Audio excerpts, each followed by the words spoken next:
भगवान का पूजन करो या कुछ भी करो, अगर उसके पीछे आपके मन में कुछ पाने की जिज्ञासा है या कामना है तो आप उस कार्य को अच्छे से नहीं कर पाओगे।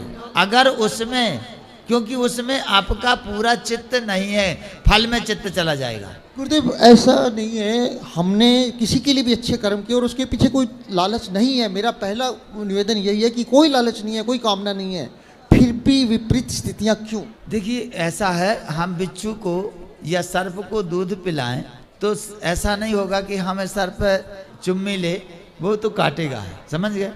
तो दुष्ट आदमी अपने व्यवहार से कभी परिवर्तित नहीं होता, तो हमें भी अपने व्यवहार से अपने परिवर्तन नहीं लाना चाहिए और अपने सिद्धांत पर अटल रहना चाहिए। इसी को भगवान ने स्थैर्य मात्म निग्रह कहा है, क्योंकि दुष्ट अपने स्वभाव को नहीं छोड़ता तो हम क्यों छोड़ें।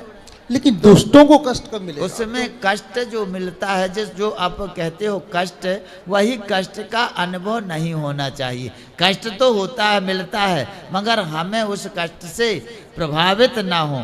अगर हमारे अंदर सेवा भाव उत्पन्न हो जाए तो हमें कोई कष्ट फिर प्रभावित नहीं कर सकता। नहीं हो रहा है, लेकिन हाँ। मन में जरूर रहता है कि ऐसा क्यों होता है। क्योंकि मान लीजिए कि आप, जैसा हमने पहले बताया था, प्रारब्धाधीन सभी कुछ, या संसार में आपका जन्म प्रारब्ध के कारण मिला और जो कार्य आप कर रहे हो वो भी प्रारब्ध के कारण होते हैं, और जो तुम्हें मिल रहा है वो भी प्रारब्ध के कारण मिल रहा है।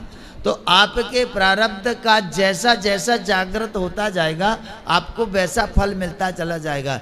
एक बात ध्यान देना, आप मानो या ना मानो, आपको बहुत से ज्योतिषी या भविष्य वक्ता जो सटीक भविष्यवाणी करने वाले हैं, ऐसे आपने सुना होगा, उनकी भविष्यवाणी सटीक निकलती है, ऐसा भी आपने सुना होगा। जी जी। तो इस प्रकृति में हम वही बता सकते हैं जो निश्चित है। अगर हम आपके भविष्य को बता रहे हैं या कोई तुम्हारे भविष्य को बता रहा है तो वह तुम्हारे भविष्य में होने वाला है, अर्थात वह निश्चित है, तब बता रहा है। और निश्चित है माने वो प्रारब्ध के द्वारा पहले से निश्चित कर लिया गया है। तो जो प्रारब्ध के द्वारा पहले से निश्चित है वह तो घटेगा ही, मिलेगा ही। इसमें हमें विचलित नहीं होना चाहिए, क्योंकि हमारे किसी पाप कर्म के प्रभाव का जागरण हुआ, उसके कारण हमें वह कष्ट मिल रहा है, तो वह पाप नष्ट हो रहा है ना।